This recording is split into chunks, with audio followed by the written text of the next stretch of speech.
కేసీఆర్ నాట్లకు మధ్య రైతు బంధం ఇచ్చేవారు. నేడు రేవంత్ రెడ్డి ఓట్లకు మధ్య రైతు భరోసా ఇస్తున్నారు. ఎకరాకు 25,000 రైతు భరోసా బకాయిలు ఇచ్చే వరకు స్థానిక సంస్థల ఎన్నికల్లో కాంగ్రెస్ నేతలను రానివ్వద్దు. రైతు బంధు అంటే మొట్టమొదటిగా గుర్తొచ్చేది కేసీఆర్. మేనిఫెస్టోలో పెట్టకుండా రైతు బంధు ఇచ్చిన ఘనత కేసీఆర్ గారికే దక్కుతుంది అని మాజీ ఎమ్మెల్యే డాక్టర్ మెతుకు ఆనంద్ అన్నారు. గౌరవ ముఖ్యమంత్రి రేవంత్ రెడ్డి గారు మాట్లాడిన దాంట్లో ఒకటి రెండు విషయాలు ఏంటంటే, గత ప్రభుత్వాన్ని ఎవరన్నా వద్దన్నారా రైతు బంధు ఇవ్వకుండా? గత ప్రభుత్వాన్ని ఎవరన్నా వద్దన్నారా మొక్కలు పెంచి పచ్చదనాన్ని పెంచకుండా అనేటటువంటి మాట మాట్లాడిండు. అసలు రేవంత్ రెడ్డి గారు ఆలోచన ఏమన్నా ఉందా? ఆలోచన అసలు రైతు బంధు పెట్టిందే కేసీఆర్ గారు, రైతు బంధు స్టార్ట్ చేసింది కేసీఆర్ గారు. రైతులు ఎవ్వరు కూడా మాకు రైతు బంధు కావాలని చెప్పి అడగలేరు. మేము మేనిఫెస్టోలో పెట్టలేదు, ఎలక్షన్లలో వాగ్దానం చేయలేదు. అయినా కానీ రైతు బంధు సృష్టికర్త అని ఎవరన్నా అంటారంటే అది కేసీఆర్ గారిని అంటారు. ఈ మాట గుర్తుపెట్టుకోవాలి. పచ్చదనం గురించి మాట్లాడుతున్నాను. పచ్చదనం పెరిగింది మొర్రో అని చెప్పి తెలంగాణ రాష్ట్రంలో పక్క రాష్ట్రాల్లో ఎక్కడ లేనంతగా పెరిగింది అని చెప్పి ప్రతి పత్రికలలో వచ్చింది, ప్రతి మీడియాలో వచ్చింది.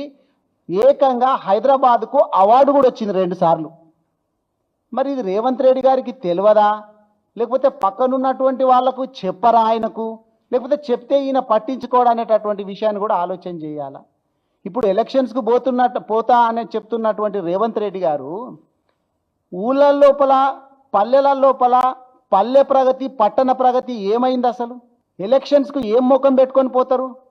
ఒకప్పుడు కేసీఆర్ గారు పల్లె ప్రగతి అని చెప్పి పట్టణ ప్రగతి అని చెప్పి దశల వారీగా నిధులు విడుదల చేసుకుంటూ పచ్చదనం పెంచుకుంటూ ట్రాక్టర్లతోటి రోజు చెత్త తీసుకుంటూ మంచిగా పరిశుభ్రంగా ఉంచేటటువంటి బీఆర్ఎస్ ప్రభుత్వం లోపల మొన్న నేను పేపర్లో చూసిన సెక్రటరీలు అందరు పోయి ట్రాక్టర్లకు సంబంధించినటువంటి తాళపు అందరూ కూడా అప్పగిచ్చేస్తున్నారు. మాకు డీజిల్కు కూడా పైసలు లేవు, మేము ట్రాక్టర్లను మెయింటైన్ చేయలేము, ఇగో ఈ ట్రాక్టర్ల తాళపు చేతులన్నీ మీకు ఇస్తున్నామని చెప్పి అధికారులకు అప్పజెప్పేటటువంటి దుస్థితి కాంగ్రెస్ గవర్నమెంట్ లోపల వచ్చింది. ఇప్పుడు వర్షాకాలం రాబోతున్నది. మరి ఇట్లాగే ఉంటే మళ్ళా విష జ్వరాలు వచ్చి ప్రజలు ఎంత ఇబ్బంది పడతారు? దాని మీద దృష్టి పెట్టాలా, ఈ కేసుల మీద కాదు అని చెప్పి మళ్ళొక్కసారి రేవంత్ రెడ్డి గారికి నేను విజ్ఞప్తి చేస్తా ఉన్నా. నిన్న రైతు వేదికలు పనికే రావని చెప్పిళ్ళు, కానీ నిన్న రైతు వేదికల్లో నిన్న కార్యక్రమం నిర్వహించిళ్ళు. అంటే వారు మాట్లాడినటువంటి మాటకి జరిగేటువంటి పనికి ఏమాత్రం పొంతన లేదు. ముఖ్యంగా మిత్రులారా, మీ ద్వారా మేము డిమాండ్ చేస్తూ ఉన్నాం. ఖచ్చితంగా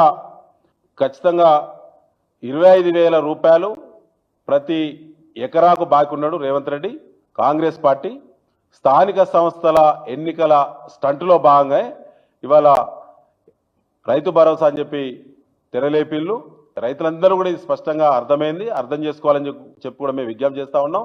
ముఖ్యంగా ఎకరాకు 25,000 రూపాయలు ఊళ్ళో కాంగ్రెస్ పార్టీోడు స్థానిక సంస్థల్లో ఎన్నికల్లో పోటీ చేసేటోడు ఎకరాకు 25,000 రూపాయలు ఇచ్చేదాకా వాళ్ళ ప్రభుత్వం నుంచి రైతు ఖాతాలో పడేదాకా వాళ్ళను ఊళ్ళకు రానివద్దని పొలిమేరలనే వాళ్ళని తిరిగి తిప్పి పంపాలని చెప్పి మేము ముఖ్యంగా రైతులకు విజ్ఞప్తి చేయడం జరుగుతూ ఉన్నది.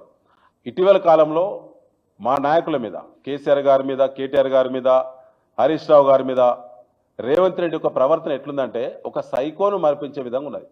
ఆయన ఒక సైకో పాలన చేస్తూ ఉన్నాడు. అతను పాలన ప్రభుత్వ ఫోకస్ అంతా కూడా మా పార్టీని ఎట్లా బదనం చేయాలి, ఎట్లా తప్పుడు కేసులు పెట్టాలి, ఎట్లా దుష్ప్రచారం చేయాలి, ఎట్లా రోజు బ్యానర్ ఐటమ్ కవరేజ్ తీసుకోవాలనేటువంటి తప్ప ఎక్కడ కూడా ప్రజల యొక్క సమస్యల మీద దృష్టి లేదు. ఇలా గ్రామాలన్నీ వల్లకాడైపోయినాయి. ఏ ముఖం పెట్టుకొని కాంగ్రెస్ పార్టీ మంత్రులు ఎమ్మెల్యేలు గ్రామాల్లో పర్యటిస్తారు?